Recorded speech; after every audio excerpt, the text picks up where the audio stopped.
Ghosts and Gunpowder.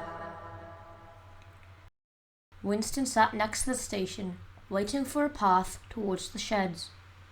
There wasn't any rain, but the cold air and lack of any other engines was eerie.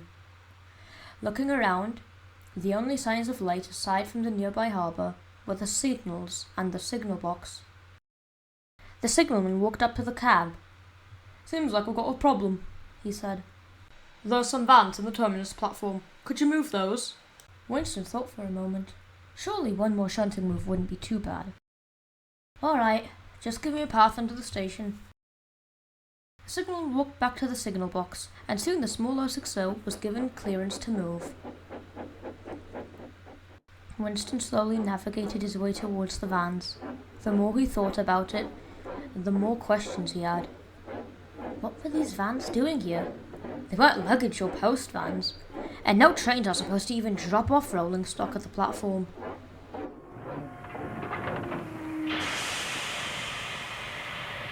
Just as Winston's fireman was about to couple them up, there was a loud whistle.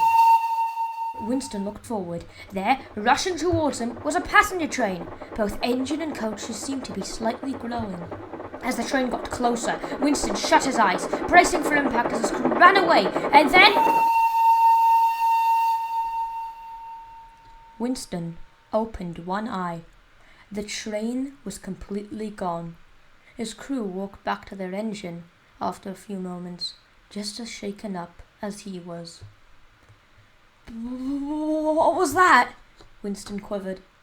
I don't... The driver cut off, looking at the vans. They're gone. There, where the vans should have been, was now nothing but the rails they had stood on. "I think we should go back to the sheds. This has been one much too long night," Winston said. His crew agreed and told the signalman. Next day, Winston had taken a train of empty wagons to Wellsworth. There he met Edward. You are. The two engines talked for a bit. Winston then brought up the subject of what had happened last night.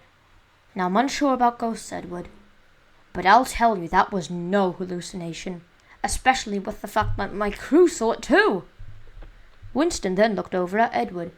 The blue engine was looking at his buffers with a hint of uncertainty.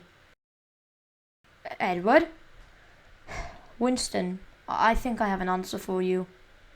Winston listened closely, and Edward began. "So, you remember the loaned engines, right?" "Yes, 9462, 87546, that one Great Central bloke, and me." "Well, as you know, the first two were sent away for causing trouble. Eventually, the loan for you two red engines was over, and you were sent back to the LNER. But what you don't know is that wasn't the last time that 87546 was on our island." "It wasn't?" "No. During the Second World War, we had an engine crisis, and 87546 returned. We saw he had changed, and he became quite the trustworthy engine. The Fat Controller was hoping to buy him after the war was over, but he never got the chance. One night, 87546 was doing an empty stock move, but he collided with a pair of gunpowder vans that had broken loose." Edward paused. Winston wanted to say something, but lost his words. He didn't make it. It took so long to clear up and relay the track that the LMS was able to find a few engines to walk the main line beyond Kelsthorpe Road.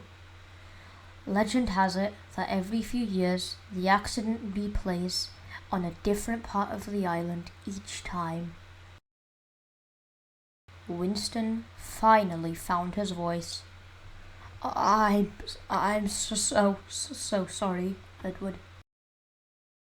Both engines stayed silent for a while before saying their goodbyes, and Edward set off with the trucks, leaving Winston with a lot on his mind.